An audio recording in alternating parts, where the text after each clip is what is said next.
Hi, everybody. I'm Kenda, and thanks so much for watching today.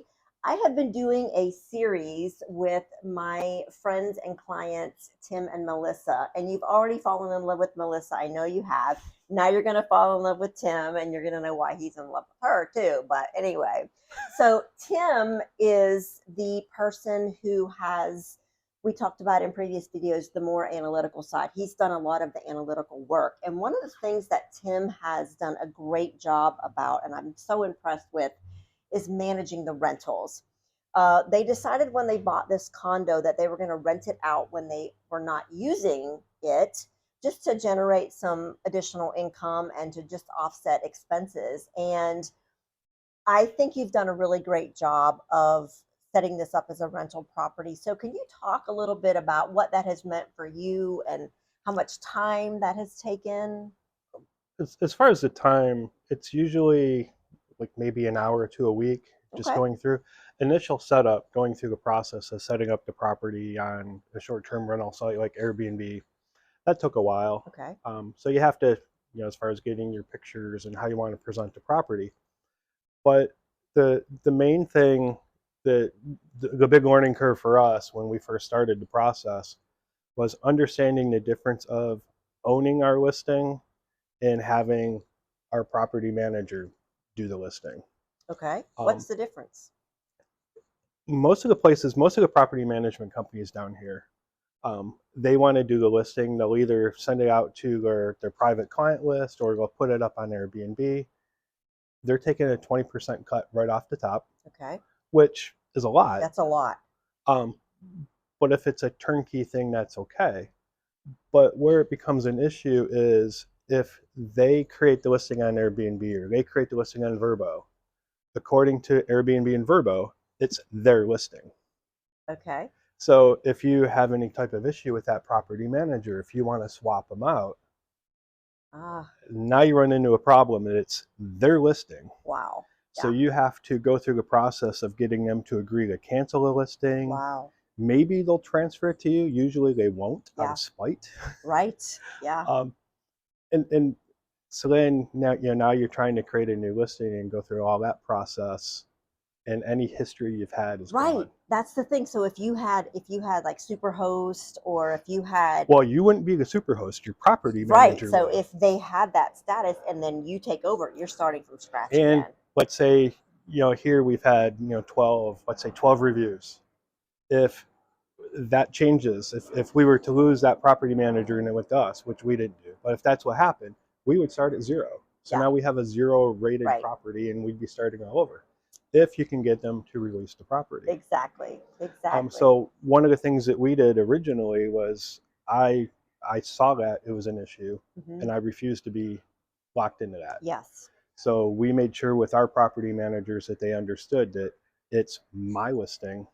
I will manage the Right. listing. I will tell you who's coming and going. Um, and you can deal with that part of it with scheduling cleaners and maintenance work.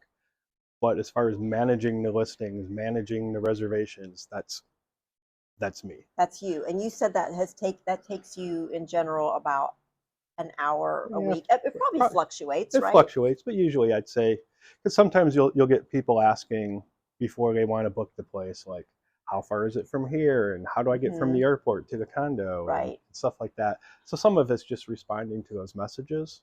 And you had Um, me laughing so hard the other night when we had you over, because you were talking about like some of the really crazy comments you get, and it's like you have done an exceptional job. You did this like guest book that's a digital guest book, and it answers every question that you could possibly. apparently not every. Apparently not every, because people just don't. And that's been the most frustrating part for you, hasn't it? Like answering like these, Yes, not but you're trying to be friendly. right, Like you're trying not to offend anyone. So they right. will send you a question like, so your condo looks beautiful. I'm like, okay, thank you. Like, how far is it from your condo to the hotel, whatever? And as Yeah, much as I want to respond, well, let me Google that for you. right. Exactly. Yeah. No, so it's that is some of the questions. How far is it from here? Somebody asked like, is there snorkeling outside your beach? I'm like, I don't snorkel. I I don't don't know. know. Yeah. um, Yeah. so yeah, it's just silly questions. Yeah, but that's been, I think, it's been funny. It's generated some great talking conversations for us, but I know that's a little frustrating for you. About like, how's your occupancy? How do you notice that it's kind of going up and down, or are you pretty consistently renting? it was surprising um, when we first started looking, going out to some of the analytics sites to see where things were. Like Um, AirDNA or yeah, but their data for here isn't really no, that it's not good. great. Mm-mm. Um, but in going through, it's one of the things that we were doing was looking at other units and the development in the area and saying, okay, like what does their calendar look like?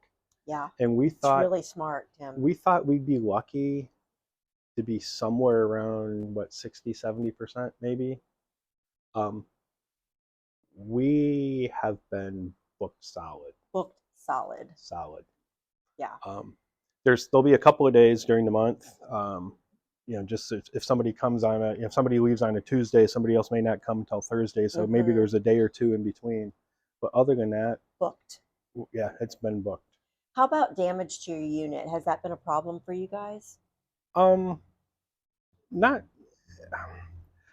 okay. So this is one of those things where you have to kind of set your expectations. Yeah. Um, there's going to be wear and tear. Right. Yeah. There's going to be little things. So when our property manager send a message saying, "Hey, the cleaner said that the wine opener was broke," it's like, all right, whatever. It's a couple dollars to buy a new wine opener. Um, Beyond that, we haven't had anything major. Just little stuff here and there. That's kind of got okay. This is a business. It's Right. normal wear and tear. This is That is so important what you just said.